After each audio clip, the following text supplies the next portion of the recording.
अस्सलामुअलैकुम। हम आज स्टार्ट कर रहे हैं रेटिना से। और रेटिना का जो पहला टॉपिक मैं आपको कवर करा रही हूँ, एक सीक्वेंस से नहीं चल रही, but I will add remaining topics as well. लेकिन हम स्टार्ट जो है वो रेटिनल डिटैचमेंट से करे होंगे। और जो सबसे पहले मैं एक चीज़ जो आपको यहाँ पर मेंशन करना चाहती हूँ, दैट इज़ कि मेरा सोर्स क्या होगा, मैं कहाँ से पढ़ा रही हूँ, कौन सी बुक को यूज़ कर रही हूँ। तो जो सोर्स है मेरा वो यही है, पार्सन, जो कि आपकी रेफरेंस बुक है if you belong from UHS और if you are under UHS, ठीक है। तो पार्सन उन्होंने रेफरेंस बुक लिखी है, लेकिन ये मोस्टली स्टूडेंट्स को पता नहीं होता। लेकिन मैं कभी भी ये प्रेफर नहीं करूँगी कि आपने पार्सन को as your revision book consider करना है, या फिर प्रॉफ में आपने इसको खोल के बैठ जाना है, या प्रॉफ से एक दो दिन पहले आपने इसको खोल कर बैठ जाना है। नो, ठीक है। लेकिन आपने अपनी मेजर बुक्स जो पढ़ते आए हैं, जो अज़ल से अब तक सब स्टूडेंट्स पढ़ते आए हैं, ठीक है, जतोई और जोगी, उन्हीं को ही कंसीडर करना है। लेकिन पार्सन में कुछ पॉइंट्स एडिशनल होते हैं, नो डाउट। लिखा पार्सन में भी मोर और लेस वही बातें होती हैं, जोगी और जतोई में भी वही बातें लिखी होती हैं। लेकिन कुछ एडिशनल बातें इसमें लिखी होती हैं जो जोगी में नहीं होती, और कुछ बातें जोगी में लिखी होती हैं जो जतोई में नहीं होती, ठीक है। लेकिन जतोई में पॉइंट्स की फॉर्म में चीज़ों को लिखा हुआ है, तो इसलिए मतलब ईजी रहता है सारे स्टूडेंट्स को वहाँ से पॉइंट्स को पिक करना। आपने बस करना ये है कि जो पार्सन के अंदर एडिशनल बातें, जो जोगी के अंदर एडिशनल बातें, उनको उठा के जतोई के ऊपर लिख लें, ठीक है। ये चीज़ आपने जो है वो करनी है। लेकिन अब मैं साथ साथ पढ़ाऊंगी आपको ये तीनों सोर्सेज को यूज़ करके, लेकिन ये नहीं बताऊंगी कि ये बात पार्सन में लिखी है, ये जोगी में लिखी है, ये जतोई में लिखी है। ये सॉर्ट आउट करना आपका अपना इशू है, ठीक है। आपने जतोई खोल के बैठ जाए सामने, जो जो चीज़ें एडिशनल मैं बता रही होंगी वो लाजमी लाजमी आपकी या पार्सन से होंगी या जोगी से होंगी। इसके अलावा मैं और कोई सोर्स यूज़ नहीं कर रही, ठीक है। सो आपने जो है वो खुद से इसको ऐड करते जाना है। ओके जी, सो हम लोग रेटिनल डिटैचमेंट को स्टार्ट कर रहे हैं, ठीक है। अभी मेरे पास फिलहाल एक ही मार्कर है, एक ही कलर का, ठीक है। सो जस्ट कर लीजिएगा इसके साथ ही आप। अच्छा, सबसे पहले हमारे पास जो रेटिनल डिटैचमेंट है, आपकी जोगी ये कहती है कि हमारे पास जो रेटिनल डिटैचमेंट है, डिटैचमेंट का मतलब क्या है आपको वैसे तो पता है, लेकिन आपका जो पार्सन है ना, पार्सन ये कहती है कि डिटैचमेंट, रेटिनल डिटैचमेंट जो टर्म यूज़ की गई है इसके लिए, इट इज़ अ मिस न्यूमर, ठीक है। It is actually not detachment, it is separation, ठीक है। खैर, इतनी डीप जाने की आपको ज़रूरत नहीं है। लेकिन जो नेक्स्ट जो मेन चीज़ है, आपको समझ आ जाती है रेटिनल डिटैचमेंट, आपको ये पता होना चाहिए इसके लिए सबसे पहले कि सबसे बाहर आपकी स्क्लेरा की लेयर होती है, अंदर फिर आपकी कोरॉइड की लेयर होती है, उससे अंदर जो है वो आपकी रेटिना की लेयर होती है। ये जो रेटिना की लेयर होती है ये फर्दर दो में डिवाइडेड होती है। एक हमारे पास होती है रेटिनल, ये फॉर एग्जाम्पल मैं इसको दो में डिवाइड कर रही हूँ, ठीक है। ये आउटर वाली जो लेयर होगी वो रेटिनल पिगमेंट एपिथेलियम होगी आपकी, और ये जो अंदर वाली लेयर होगी that is your neurosensory retina. और ये जो न्यूरोसेंसरी रेटिना होती है इसके अंदर फर्दर 9 लेयर्स होती हैं, ठीक है। अभी हम उससे कंसर्न नहीं है because I am not teaching you anatomy here, ठीक है। सो इसके अंदर वो फर्दर नौ जो लेयर्स होती है ना न्यूरोसेंसरी रेटिना की। अब अगर आपकी ये न्यूरोसेंसरी रेटिना, ठीक है, और इस रेटिनल पिगमेंट एपिथेलियम की सेपरेशन हो जाए तो हम उसको क्या कहेंगे, that is your retinal separation और रेटिनल डिटैचमेंट, ठीक है। अब ये होती है क्यों, क्लिनिकली अगर देखा जाए तो जो रेटिनल डिटैचमेंट होती है ना, उसकी हमारे पास दो टाइप्स होती हैं, ठीक है। क्लिनिकली अगर देखा जाए, एक टाइप होती है प्राइमरी और एक होती है सेकेंडरी। प्राइमरी आप शुरू से बचपन से पढ़ते आ रहे हैं कि जी प्राइमरी टाइप वो होती है कि जो कि जिसमें पैथोलॉजी एग्जैक्ट उसी साइट पर हो, यानी रेटिना की पैथोलॉजी हो जिसकी वजह से ये हो रहा है, तो that is your primary retinal detachment. Secondary ये होगी कि there is pathology outside the retina, और we can say that there is pathology in the in any other layer of the retina, in any other layer of the eye, or you can say there is any other disease process of the eye, I must say, ठीक है। सो हमारे पास क्या है कि जो primary होती है इसको आप लोग क्या कह रहे होते हैं, रेगमेटोजीनस बोल रहे होते हैं, ठीक है। स्पेलिंग इसके आपने देख लेने, ये टर्म यूज़ की है बुक में। सेकेंडरी में हमारे पास दो आ जाती हैं टाइप्स, एक एक्सुडेटिव आती है और दूसरी जो है वो हमारे पास कौन सी टाइप आ जाती है, ट्रैक्शनल आ जाती है। और इन दोनों को इकट्ठे मिला के भी हम नॉन रेगमेटोजीनस टाइप भी कह देते हैं, ठीक है। अच्छा, एक और चीज़ जो यहाँ पर मैं बताना चाहूँगी वो ये है कि हमारे पास जो ये रेगमेटोजीनस, आपके एमसीक्यूज पॉइंट ऑफ व्यू से जो बात इंपॉर्टेंट है दैट इज कि rhegmatogenous retinal detachment is the most common type of retinal detachment. One MCQs point is this. MCQs को आपने लास्ट में साथ साथ नोटिस करते जाना, क्योंकि ये एमसीक्यूज बड़े मैंने मुश्किल से ये पॉइंट्स एक्सट्रैक्ट किए हुए हैं, ये सीधे सीधे ऐसे लिखे हुए आपको मिलेंगे नहीं जतोई में एटलीस्ट, ठीक है। तो ये लास्ट में आपने साथ साथ अपनी बुक के ऊपर नोट डाउन करते जाना, मे भी लिखे हुए मिल भी जाए, ठीक है, लेकिन बहरहाल मुश्किल से ढूंढी हुई चीज़ें हैं ये।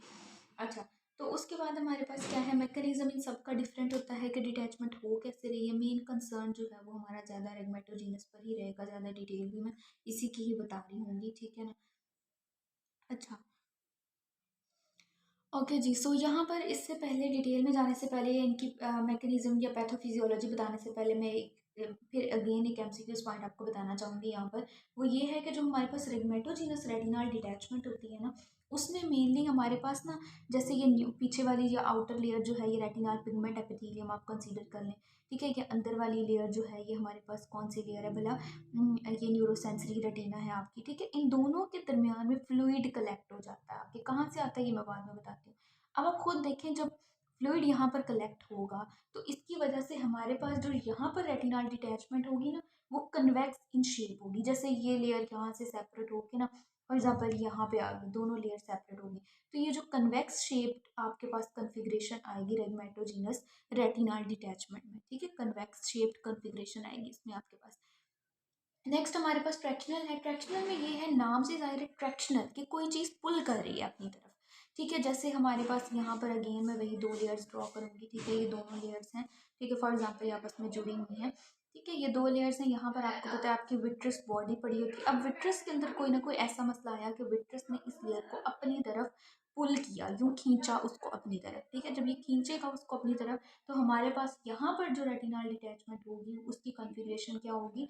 जब ये उसको अपनी तरफ खींचेगा ना, विट्रस बॉडी या उसके अंदर कोई पैथोलॉजी होगी, तो हमारे पास ये कन्वेक्स शेप की रेटिनल, सॉरी कनकेव शेप की रेटिनल डिटैचमेंट बनेगी, ठीक है?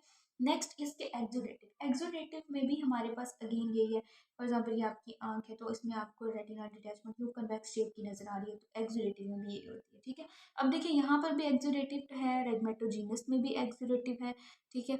आर और ई, ठीक है? इस रेगमेटोजीनस और एक्सुडेटिव, ठीक है? रेक्स कर लें, एक्सुडेटिव और रेगमेटोजीनस, इन दोनों में हमारे पास किस टाइप की रेटिनल डिटैचमेंट है? कन्वेक्स, ठीक है? वैक्स, रेक्स और वैक्स, यूं आपने मोनिक इसका कर लिया। रेगमेटोजीनस एक्सुडेटिव दोनों में कन्वेक्स टाइप की रेटिनल डिटैचमेंट है हमारे पास, ठीक है? तो खैर इन दोनों में सेम है, तो फिर लेकिन जब आपको सिनेरियो आएगा तो जाहिर सी बात है कोई ना कोई लाजमी आपको ऐसे पॉइंट्स वो बताएगा, ठीक है? जिसकी वजह से आप इजीली डिस्टिंग्विश कर सकते होंगे कि हमारे पास ये एक्चुअली कौन सी टाइप आपने लिखनी है, ठीक है? सिनेरियो में ज़रूर कोई ना कोई और बात बताई हुई होगी उसने।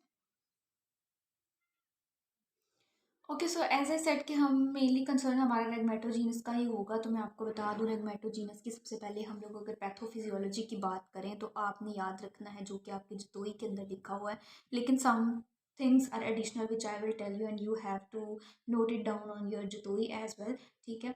और ये ज़रूरी भी है बातें एमसीक्यूज़ के लिए भी, वैसे भी, ठीक है? अभी तक जो मैंने आपको करवाया दैट वाज फॉर एमसीक्यूज़, अब मेनली आपका एससीक्यू के लिए पैथोफिजियोलॉजी पूछी जा सकती है। देखिए मेरी बात सुने, यहाँ पर हमारे पास क्या है कि ये एक लेयर है again, this is the other layer, or we can say this is retinal pigment epithelium and this is your neurosensory retina, okay?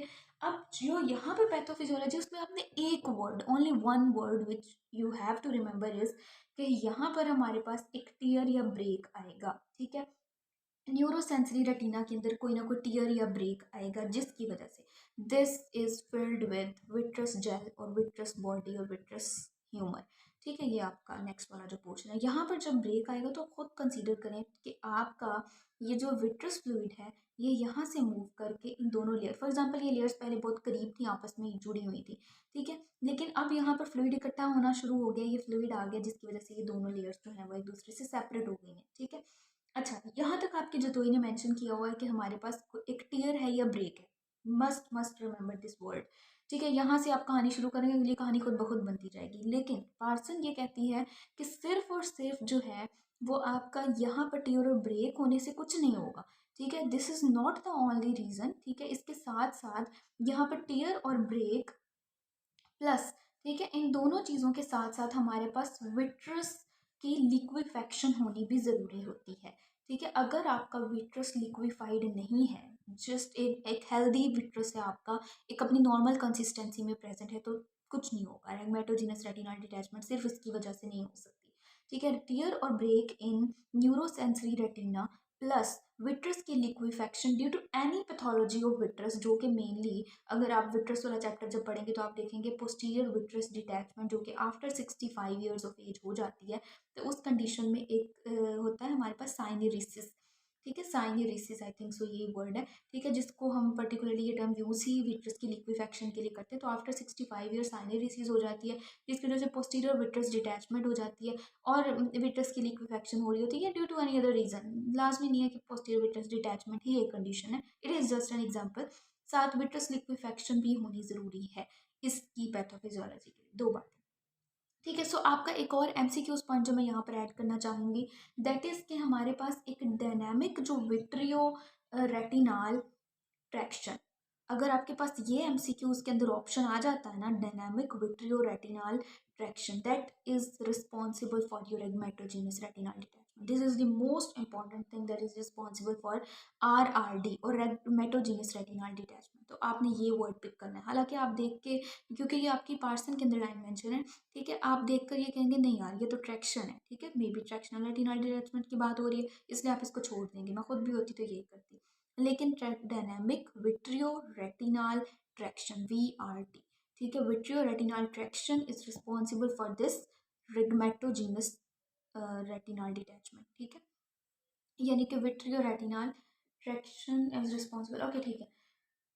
सो ये आपकी जो है वो पैथोफिजियोलॉजी है, ठीक है, आपने इन सारी बातों को याद रखना, मैं अगेन रिपीट नहीं करूँगी, आई थिंक सो कि मैंने एक्सप्लेन कर दिया है अपनी तरफ से अपना बेस्ट, ठीक है। सो आप इसको रिपीट करके देख सकते हैं।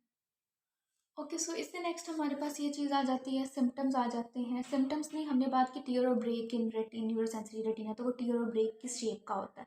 नंबर वन कि वो राउंड भी हो सकता है, वो हॉर्सशू शेप टीयर भी हो सकता है, और वो जो है वो एंटीरियर डायलिसिस भी हो सकती है। इसमें एंटीरियर डायलिसिस अब किसको बोलते हैं? ये होता है कि रेटिना डिसइंसर्शन एट दी ओरा सीरेटा, ठीक है। अगर आप अपनी स्ट्रक्चर को देखिए, आई के स्ट्रक्चर को आपने देखा हो, तो ओरा सीरेटा ही वो पॉइंट होता है जहाँ से मेनली रेटिना शुरू हो रही होती है, क्योंकि आपकी रेटिना जो है ना, let me look for an diagram अगर मैं आपको दिखा सकूँ, ठीक है। लेकिन वैसे आपकी रेटिना जो है ना वो डायरेक्टली मतलब स्टार्ट यूँ नहीं होता, जैसे आप कह लें, जैसे आप कह लें कि जी हमारे पास ना ये स्क्लेरा पूरी की पूरी आई को यूं कवर कर रही होती है, ठीक है, कोरॉइड पूरी की पूरी आई को कवर कर रही होती है, लेकिन रेटिना थोड़ा पीछे से करके शुरू हो रही होती है, ठीक है, और सीरेटा वाले पॉइंट से। तो यहाँ पर ये वाला जो टीयर और ब्रेक है, ये हमारे पास क्या होता है, एंटीरियर डायलिसिस के रेटिना की डिस इंसर्शन जो है ना वो ओरा सीरेटा वाले इस वाले पॉइंट से हुई है, ठीक है ना।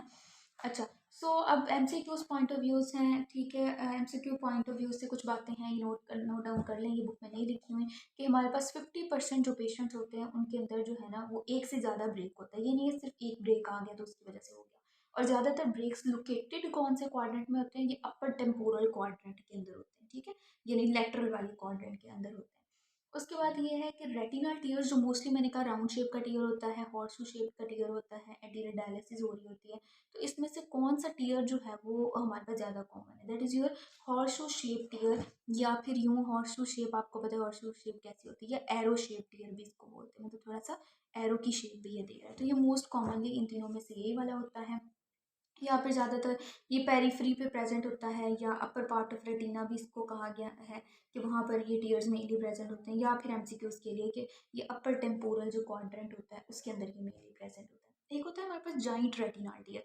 जाइंट रेटिनल टीयर ये होता है कि ऐसा टीयर जो कि हमारे पास ना जैसे एक सर्कल है, ठीक है, ये सर्कल है, ठीक है, सर्कल का मतलब तकरीबन आप कह सकते हैं कि ऐसा टीयर जो कि more than a quadrant of circumference को कवर करे, ठीक है, ये आपके पास एक पूरा सर्कमफेरेंस है, इसके एक क्वाड्रेंट से ज़्यादा को, मोर देन 90 डिग्री, इससे ज़्यादा पोर्शन को जिसने कवर कर लिया वो टीयर जो होगा आपका, that is your joint sorry giant tear, ठीक है, दैट कवर्स अप्रॉक्सीमेटली, या फिर आप कह सकते हैं कि more than 90 degree of a circumference, और more than a quadrant of a circumference, ठीक है, एक सर्कमफेरेंस के, ये पूरा एक सर्कमफेरेंस है उसके एक क्वाड्रेंट से ज़्यादा पोर्शन को कवर कर रहा हो, ठीक है। अच्छा, तो आई थिंक सो इतनी एक्सप्लेनेशन काफ़ी है फिलहाल। अब क्लिनिकल फीचर्स की अगर हम लोग बात करें तो फीचर्स क्या होंगे, सिम्टम्स में पेशेंट क्यों किस तरह आएगा, आके आपको क्या बताएगा, वो आपको बताएगा फ्लोटर्स। फ्लोटर्स कुछ भी नहीं होते, ये ब्लैक ब्लैक से डॉट्स होते हैं आपके विजुअल फील्ड के अंदर, ब्लैक ब्लैक से ये यूँ इस तरह मक्खियाँ मक्खियाँ सी, ठीक है, इस तरह की चीज़ें आपको नज़र आ रही होती हैं, जो कि नॉर्मली ये नज़र क्यों आ रही होती हैं, अगर कोई पेशेंट साथ विट्रस की डिटैचमेंट है या विट्रस के अंदर कोई मसला होना मेनली उसकी वजह से ये नज़र आ रहे हैं। तो मैंने आपको पूरा बता दिया कि यहाँ पर विट्रस का क्या रोल है, तो जिसकी वजह से आपको फ्लोटर्स नज़र आ रहे हैं। दूसरी चीज़ जो है वो फ्लैशेस होती हैं। फ्लैशेस जिस बंदे को यूँ मतलब फ्लैशेस लाइट के यूँ जो फ्लैशेस नज़र आए ना किसी पर्सन को अपने विजुअल फील्ड के अंदर, तो उसके अंदर जो है वो उसको हम लोग क्या कहते हैं, फ्लैशिंग लाइट कहते हैं या फोटॉक्सिया भी कह रहे होते हैं। और ये मेनली मतलब ट्रैक्शन ऑफ रेटिना, रेटिना को जो पुल किया जा रहा होता है ना उसकी वजह से ये फ्लैशेस नज़र आ रहे होते हैं। फ्लोटर्स की रीज़न बता दी मैंने, फ्लैशेस की रीज़न आपको बता दी। इसके अलावा जो है वो डिक्रीज्ड विजन के साथ भी पेशेंट आ सकता है, ठीक है। विजुअल फील्ड डिफेक्ट्स होंगे, मेनली पेशेंट आके आपको ये कंप्लेन करेगा कि उसकी विजुअल फील्ड में ना एक कर्टन जैसे पर्दा होता है ना, ठीक है, इस टाइप का विजुअल फील्ड लॉस वो आपको बताएगा, ठीक है। इसके अलावा साइंस जो होते हैं इसमें RAPD relative afferent pupillary defect, ठीक है, ये आपको I will explain it later. लेकिन यहाँ पर फिलहाल ये याद रख लें कि RAPD भी पॉजिटिव होता है, प्यूपिल का डिफेक्ट होता है, मतलब प्यूपिल इसमें कंस्ट्रक्ट नहीं कर रहा होता मेनली। उसके बाद हमारे पास यहाँ पर मेनली ना इंट्राओक्यूलर प्रेशर आपको लो बताया जाएगा, ठीक है, सिनेरियो में याद रखना है इंट्राओक्यूलर प्रेशर लो बताया जाएगा आपको। इसके अलावा हमारे पास क्या होता है कि जो पिगमेंट सेल्स होते हैं ना रेटिना के, वो आपके विट्रस के अंदर आ जाते हैं और उसको हम लोग टोबैको डस्ट या फिर शेफर साइन कहते हैं, ठीक है। इसके अलावा हमारे पास क्या होता है, फिलहाल इतना काफ़ी है, ठीक है। नेक्स्ट वीडियो में मैं आपको बाकी चीज़ें बताती हूँ। I will tell you about the investigations, I will tell you about the treatment, ठीक है, एक समराइज्ड वे में मैं बताऊँगी इंशाल्लाह, ठीक है। So thank you so much.